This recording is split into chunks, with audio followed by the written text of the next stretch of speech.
So, kamusta po mga ka-Streetwise? Ako po si Takero Miyamoto at welcome po sa aking munting channel.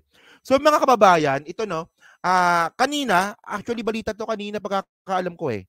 Taka lang tingnan natin kung anong date to. Kanina ba to? April 26, kanina nga no. So, kanina mga kababayan, nagkaroon nga po ng drills. Yung Pilipinas, at then yung Amerika at yung Japan ata, no? Basahin natin to, no? So, nagkaroon po ng drills. Ito po yung balikatan. At wala pong nakitang Chinese. Walang nakitang Chinese doon, di ba? Sabi dito sa balita, no Chinese presence during West Philippine Sea trilateral drills. So trilateral, ito yung sa Japan, Pilipinas at saka Amerika. So sabi dito, okay. No Chinese vessel was monitored during the joint exercise of the Philippines, France pala, no? Philippines, France, and United States. So France pala, no? Wala pa yung Japan. Okay. Sorry, I stand corrected. During the joint exercise of the Philippines, France, and United States in the West Philippine Sea as part of the biggest annual war games in the country, Balikatan Information Bureau Chief Lieutenant Colonel John Paul Salgado on Friday. Okay. So far, we have not monitored any presence. They are sailing smoothly, Salgado said in the public briefing when asked about the presence of the Chinese vessels. O yan mga kababayan, no? So kaya naman pala natin. Ano pala, France pala, sorry, Erwin Lopez, no, France pala. So kaya naman pala natin. Kaya naman pala natin na ipakita na pwede naman pala nating protektahan yung soberenya natin. So ito po yung mga bagay na hindi po ginawa ni Digong. So ang mangyayari dyan mga kababayan, kapag si Sara Duterte maging presidente, mawawala po ito. Di ba yung sinasabing no presence of Chinese vessel, mawawala po yan. Balik na naman po yan, yung mga Chinese vessels po na yan. Kasi nga, Sara Duterte, best president. And then mga kababayan, sabi dito, excuse me. Okay, China expected to behave well. Okay, BRP Ramon Alcaraz and BRP Davao del Sur left Puerto Princesa, Palawan on Thursday morning, followed by French frigate, diba? And landing ship dock United States ship Harper's Ferry. Okay, on Friday, the fleet continued on conducting division tactics, focusing on refining strategies and maneuvers to enhance effective force deployment and coordination. So, malinaw mga kababayan, no? Sabi pa dito, no? Commodore Roy Vincent Trinidad, Navy spokesperson of the West Philippine Sea, previously said that China is expected to behave well due to the presence of the foreign navies and because they're using military or gray ships. So, mga kababayan, akala ko ba makakaputukan? Di ba? Sabi kasi ng mga DDS, di ba, naalala ko to eh. Di ba, nung panahon ni Digong, na pag tayo daw po ay nakapagkasunduan sa mga kaalyado po natin sa Western countries, magkakaputukan. Mga kababayan, asan yung putukan? Ako ayoko naman mangyari yon, pero ang punto natin dito mga kababayan, ipakita lang natin na kaya natin protektahan yung WPS. Kahit wala na pong putukan na mangyayari, mag-hesitate na po yung China na pumasok po sa mismong EEZ natin. Dito pa lang mga kababayan, basag na po yung narrative po ng mga DDS. Di ba, naalala nyo yung mga kababayan, di ba, 2018, 2019, di ba, 2021, na ang sabi ng mga DDS nun, na kapag tayo daw po ay nakapagkasunduan sa foreign countries, especially nga po sa Western powers, makakaputukan. Kaya nangyari baliktad. Wala pong Chinese na barko ang nakita habang nakakaroon po ng balikatan exercises. Di ba? Hindi ko kasi mabanggit yung word na na WAR eh. Kasi pag binanggit ko yung WAR na word, nare-restrict po yung yung content, no? So ngayon mga kababayan, no, so gaano ba kadami yan? Isipin nyo lang, no? Sabi dito sa balita, no, sa News 5. Magsisimula ang susunod na linggo, ang pinakamalaking balikatan exercises ng Pilipinas at Amerika na idadaos sa ilang strategic location sa Luzon na malapit sa pinag-aagawang teritoryo sa West Philippine Sea. Nasa 16,000 na Pilipino at Amerikanong sundalo ang lalahok sa taunang pagsasanay na si sentro sa pagdepensa sa teritoryo ng Pilipinas. So mga kababayan, hindi po tayo umaatake. Ang ginagawa po natin is dumidepensa. So nasan po yung sinasabi ninyo na nakikipag-away tayo? Ibig sabihin ba ng mga kababayan, kunwari pag tayo dumipensa, nakikipag-away tayo? Medyo engot lang po talaga yung narrative po ni Amy Marcos. Kasi nga po, ang sabi nga po ni Amy Marcos, na yung pakikipagkasunduan nga daw po natin sa Western powers, ito daw po ay basag ulo. Saan ka nakakita na dumidepensa ka lang, nakikipagbasag ulo ka na? Parang baligtad ata. Parang baligtad ata mga kababayan. Parang ganito yan eh. Parang ganito yan eh. Oh. Parang ganito yan. Alam mo sa bahay ninyo na may magnanakaw. Kahit anong gawin mo, may mga magnanakaw na nag-aalig-aligid sa bahay mo. So ang ginawa mo, nag-hire ka ng 10 security guard. So ibig sabihin ba no, nakikipag-away ka? Hindi, dumidepensa ka lang. Ganun lang po yung pinaka-simpleng analogy or metaphor. O, ganun na po kasimple yung metaphor na yon. Pero po sa mga DDS, na pag tayo po ay dumipensa para sa kanila, tayo ay nakikipag-away, medyo BS po sa akin yon. Di ba mga kababayan, no, nakita nyo yung kung gaano ka-engot tong mga DDS na to, na sila po yung gumagawa po ng narrative ng magkakaroon po ng putukan, pero sila rin po yung natatakot. Ito nga yung metaphor ko dyan mga kababayan eh. Di ba, ang mga DDS laging takot eh na, ay, magkakaputukan yan, magkakaputukan. Proxy yan, proxy putukan yan, di ba ganon? Tapos, ang matatakot sila din. So, parang ganon lang yan, di ba? Parang ang ginawa mo, kunwari si Badong Aratiles, ang nilagyan mo ng kumot, kunwari multo, then natakot ka. Parang ganon lang, di ba? Parang, ay, si Casper, takot ako. Diba? Parang ganon. Oh. Medyo mahina po talaga yung utak, no, ng mga DDS, no? Nakukuha nyo ba, no? Medyo utak-ipis po talaga ng konti, no? So, mga kababayan, no? Ang punto dito, mga kababayan, 16,000 po ng mga sundalo yan. So, si Browner pala to, yung sa harapan, no? Si Browner pala to, no? So, si Browner kasama po yung mga maraming pulis, no? Ito, ganda sundalo nito, ah. Ma'am, what is your name? Yan, no? Yan. And then, mga kababayan, okay. Bukod dyan, mga kababayan, nakita po natin na talagang, hesitant.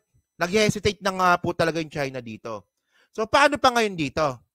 Meron pa silang plano. Hindi lang yan, may plano pa sila. So, ang plano nila dito, mga kababayan, ito balita lang to kanina. Sabi dito, no? Ito, April 26, 2024. Sabi dito, Japan, US, Australia, Philippine Defense Chief to meet in May. So, next month sa Mayo. So, mag-uusap-usap po yung mga defense chief, di ba, ng Japan, Amerika, tsaka Australia, at tsaka Pilipinas. So, mga kababayan,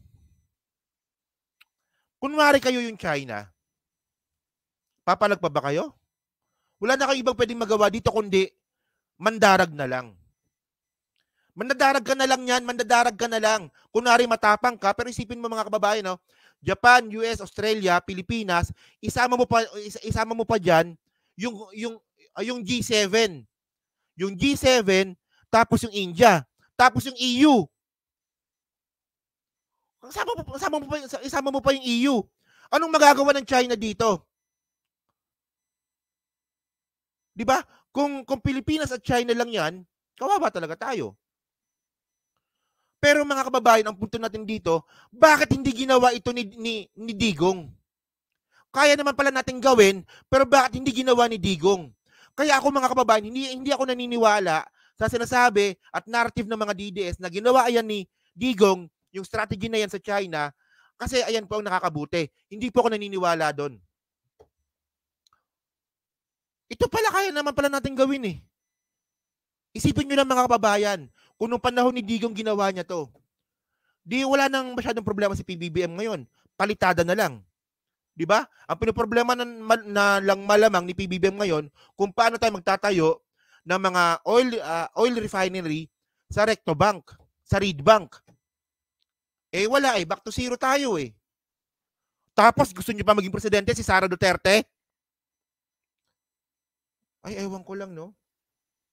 Total, meron naman akong kapatid sa US. Baka magpa-migrate na lang ako. Siguro, ganoon na lang.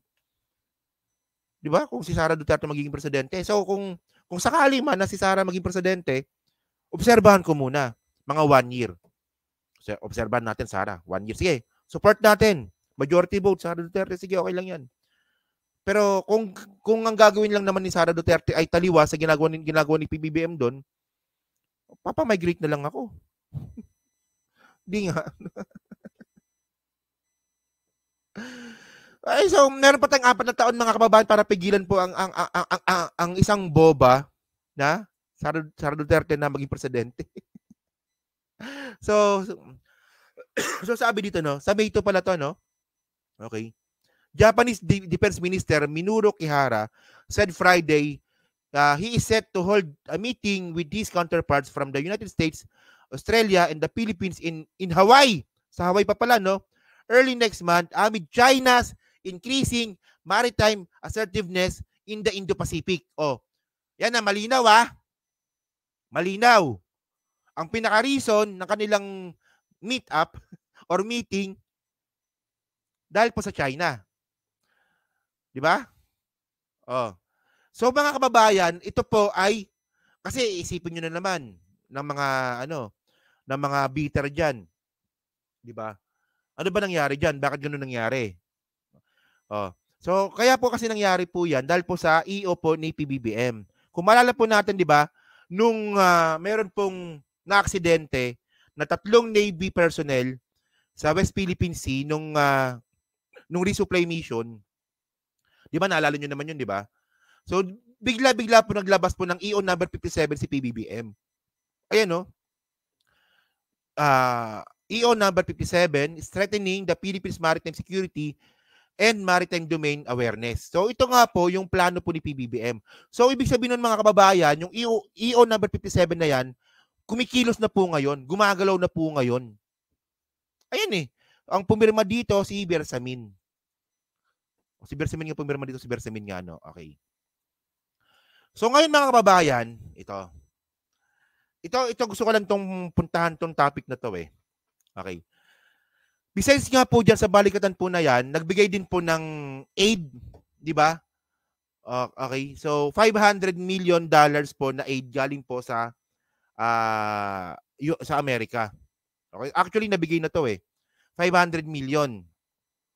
So ngayon, ang reklamo naman ng mga DDS dito, bakit 500 million lang? Sabi ng mga DDS, samantalang sa Taiwan, I think pumalo ata ng malaki, 25 billion ba? Kung hindi ako nakakamali. Pero malaki. Basta medyo mali ako sa numbers, pero malaki. So sabi ng mga DDS, bakit 500 million dollars lang? So ang labas nito is like, magkano to? Mga 25 billion pesos. Diba? 25 billion pesos to.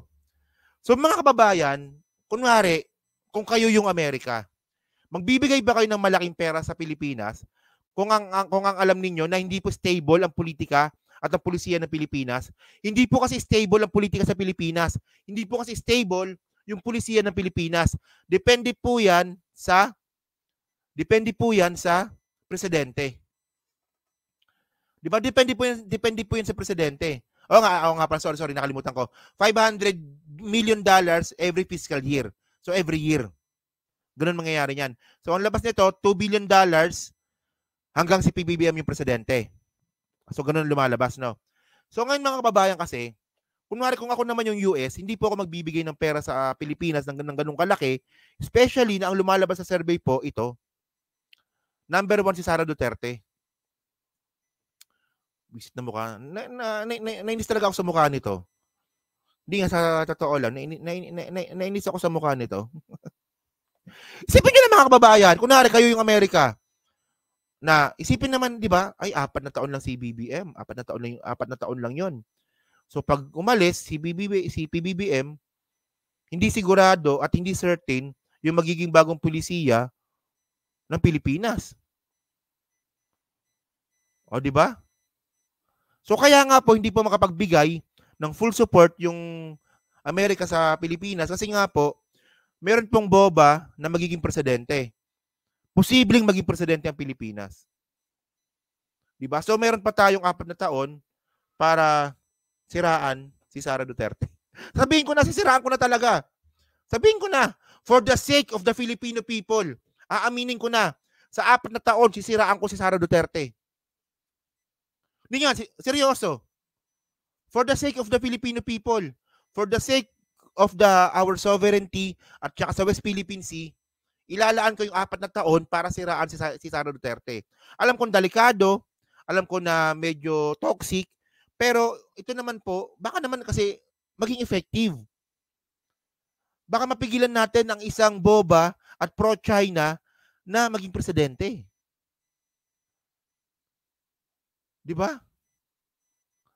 O yan, no? So thank you mga kababayan. So maraming salamat, no? So kayo ba? Agree ba kayo doon sa sinabi ko? So dyan po sa 1,200 po nanonood, sa hindi pa po nakakapag-like, palike na lang po ng video po na to. At dyan po sa Team Replays, ano masasabi nyo nga po dito sa content natin ngayon? So thank you po mga babayan, then pa-comment lang po sa baba at pinabasa ko pong lahat yan. So thank you po, maraming salamat po sa inyo lahat. So thank you po, no? So thank you, no?